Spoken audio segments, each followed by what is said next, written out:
I'm watching my grandson being walked out of the room right now.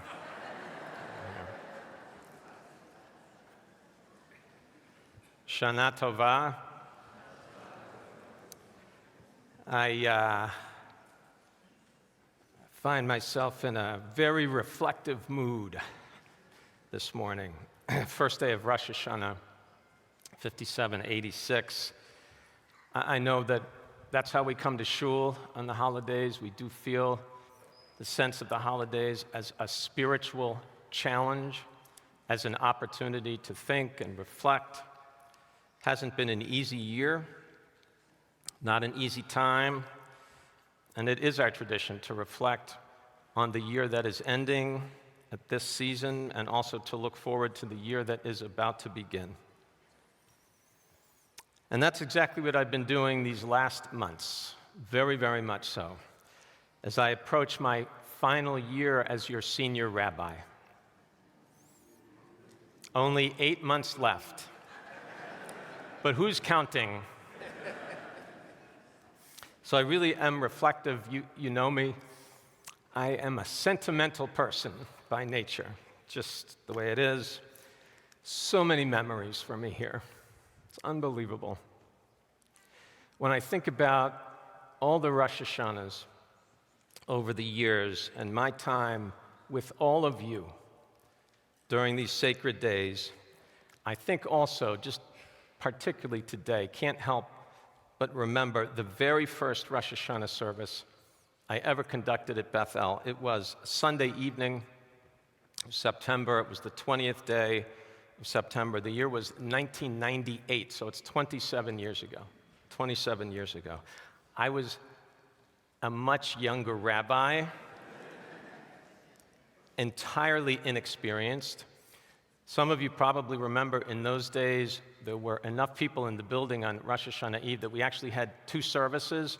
There was a full service going on in the Offit Auditorium, a full service going on here in the Berman Reuben. I was in the Offit, and I went in that night a little bit nervous, excited, very enthusiastic. I mean, it was the beginning of my rabbinical career, looking forward to what that would all hold, this very first high holiday sermon that I would give at Bethel.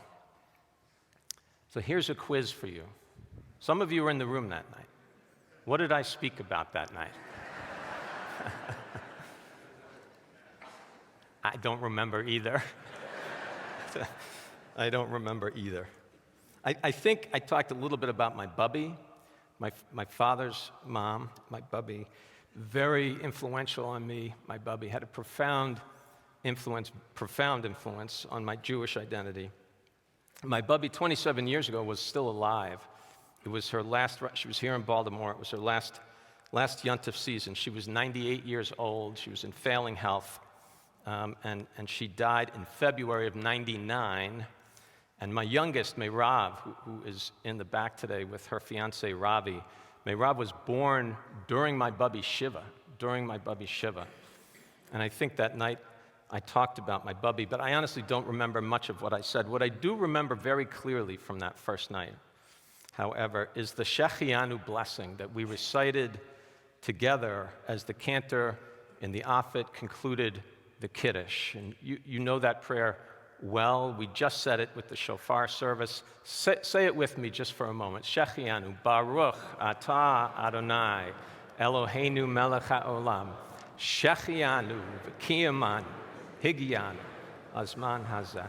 Blessed are you, Adonai, our God, sovereign of the universe, who has Shehecheyanu, kept us alive, v'kiyamanu, who has sustained us, v'higiyanu, and has brought us to this sacred season. So we said it together then 27 years ago. We just said it, as I said, a few moments ago with the shofar service. We said it last night as part of the Kiddush. We'll say it 10 days from now. Kol Nidre night, Shehecheyanu, is also recited. I'd like to think with you this morning about that blessing, Shehecheyanu blessing. Just a few words. There are 11 of them, if you are counting. They've been very much on my mind these last weeks as the holidays have gotten closer and closer. Again, Shehecheyanu, we have lived together. the Kiyamanu, we have sustained each other. The Higeyanu, and here we are. Here we are. Reached this time. Shehecheyanu, thank you, God, for keeping us alive. For 27 years, we have shared life together, you and I. Joys, sorrows, sacred moments, many mundane moments as well. Laughter, also a lot of tears, some happy and some sad. When I first walked into this building in June of 1998 as your rabbi, I never could have imagined the profound ways that you would impact my life, or how much my own life would change in the time that I was here. I was in my early 30s then, my early 30s. I was a father with 2 young children. Meirav had not been born yet. Tali, who was 4 at the time. Josh, who was 2. And Becky was pregnant, so Meirav was on the way.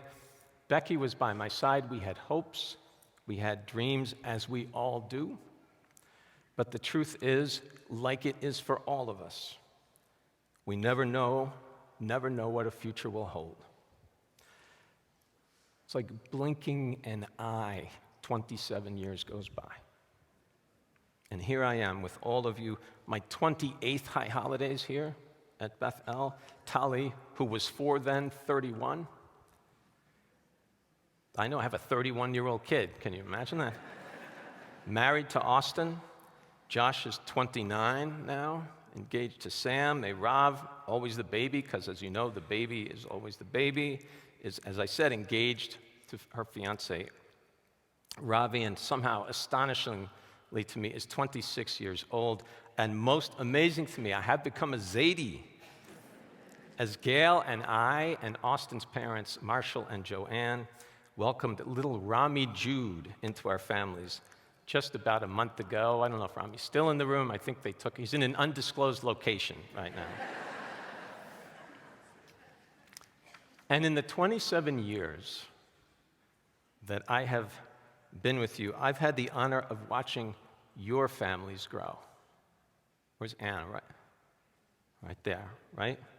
Of watching your families grow, of officiating at your weddings, of holding your hands as you brought new children into the ancient covenant that binds us as Jews to God.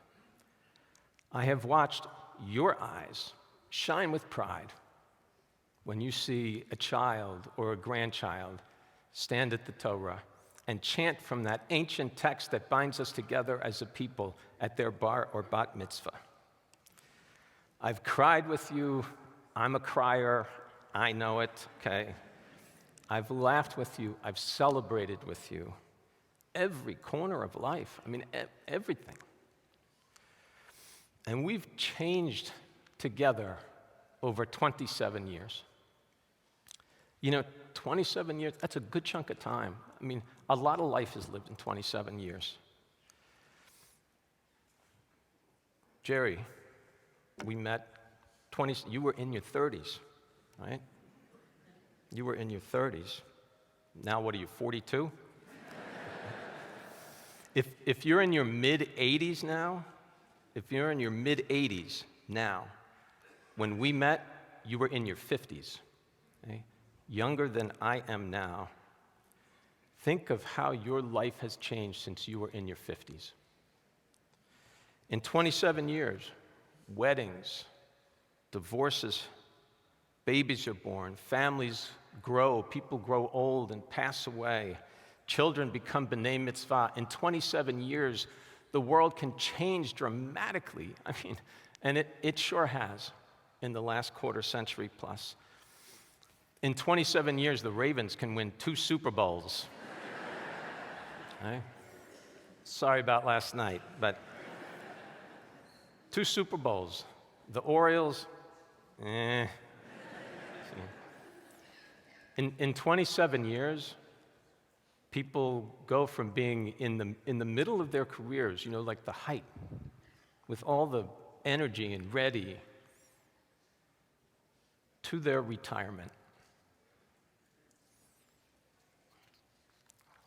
And I'm thinking about all the moments today, the most sacred moments of my rabbinate have come from that life that we have shared together. What I have learned in the last 27 years is this. The most sacred texts, they're not in books. The most sacred texts, it's not the Torah, it's not the Talmud. The most sacred texts are the stories that we have shared and the chapters that we have written and the pages that we have filled with our lives together. That's sacred. What do we call we say Sefer HaChaim, the book of life. Chaim, l'chaim, Chaim, Shehecheyanu. We have lived together 27 years. We should continue to write our stories in the book of life for many years to come. Now, of course, in 27 years, a journey that is shared is not without pain. And I've been thinking more and more over the last months about how often we are forced to struggle in the course of our lives. It's just a question of degree. The struggle of aging, or of loss, or of disappointment, or of failure, or broken relationships, or lost hopes and dreams. Because for all of the joys that we have shared, and there have been so many, but we have also walked together in sadness and in sorrow. And I think about that today too, the hospital visits. Sometimes I didn't even know what to say. But I was with you. I sat with you. Or standing with you at the graveside of a loved one. Or greeting you at Minyan when you just came to say Kaddish to honor someone that you've lost. And I hope that in those moments, in some small way, I have been able to support you in your grief and in the challenges that you have faced over the years and the losses that you have endured. And I want you to know that is exactly what you have done for me. I will never forget in my life how so many of you carried me through Becky's illness and loss. A few months after Becky died, I sat on the floor with a big cardboard box. It was filled with condolence notes that people had sent to me and the kids. Some of them were long letters. Some of them were short, just a few words on a card. There were books in there as well. One bottle of scotch also. Yeah.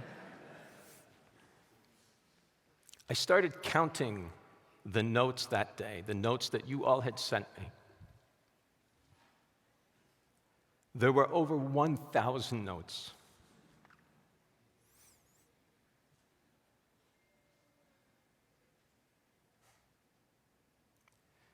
I read each and every one. Each and every one made a difference in my life. You did not just comfort me. The Kiyamanu, you lifted me up. You held me up. You reminded me day after day after day that I was not alone. I could not have gotten through that time without my children and their partners. I could not have done it without my family and my friends. What I want you to know is that I could not have done it without you. And then I met Gail. And the coldness and the numbness that had taken over my heart began to give way to the warmth of a new spring, and then like a beautiful summer. And you all embraced her so beautifully, just with open arms. and you welcome us together into a new chapter of life. And you help me to understand something that is miraculous about the human heart, its capacity to hold both grief and joy, both loss and love at the very same time. And that's life, right? I mean, if you think about it, isn't that life? Sometimes it's beautiful, sometimes it's painful, sometimes it's incredible, unbelievable, sometimes so difficult and challenging, and filled with struggles and also profound moments of joy and terrible failures sometimes, and at the same time, successes that we never could have imagined. You mix all of that up, that's life. I mean, that's what life is. And that brings us to Shehecheyanu. This time. We have reached this time, this sacred time. So I want to first assure you, I'm not going to be like the Baltimore Colts, okay?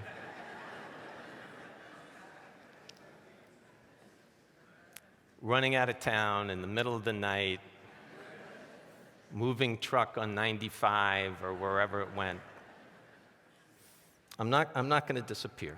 I'm going to continue to be involved with the life of the congregation and with your lives, God willing, for a number of years to come. But it is time. It is time. I'll just tell you a quick story.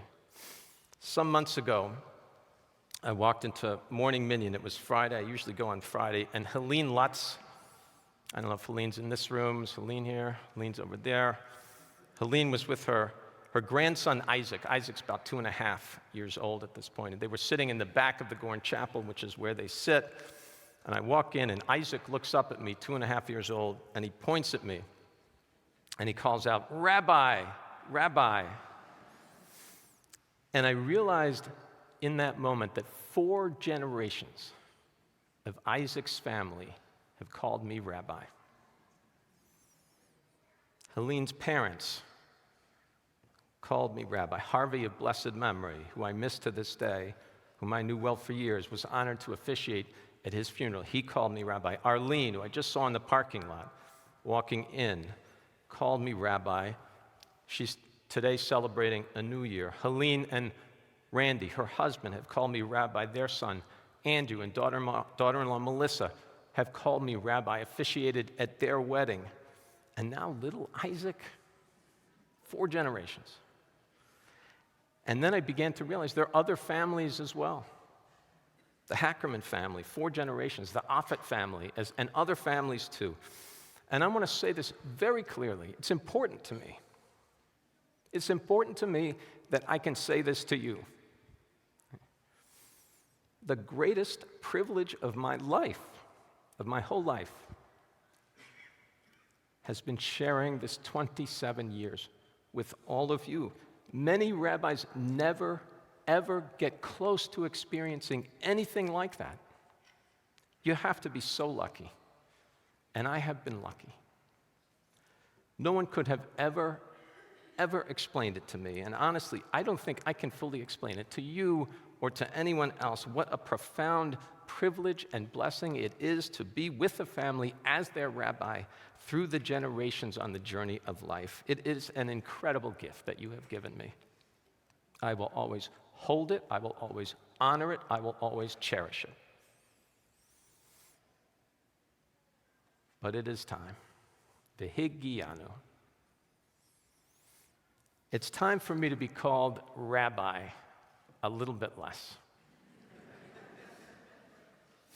It's time for me to be called Dad a little bit more, or husband, or Zadie, a lot of Zadie, or maybe just plain Steve. Those are the names that are calling to me. Those are the names that are calling to my heart and to my soul. And it's time for me to listen.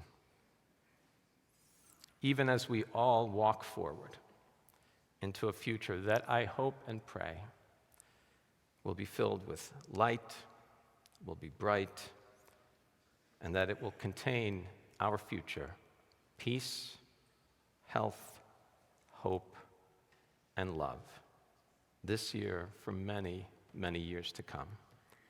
L'Shana Tova.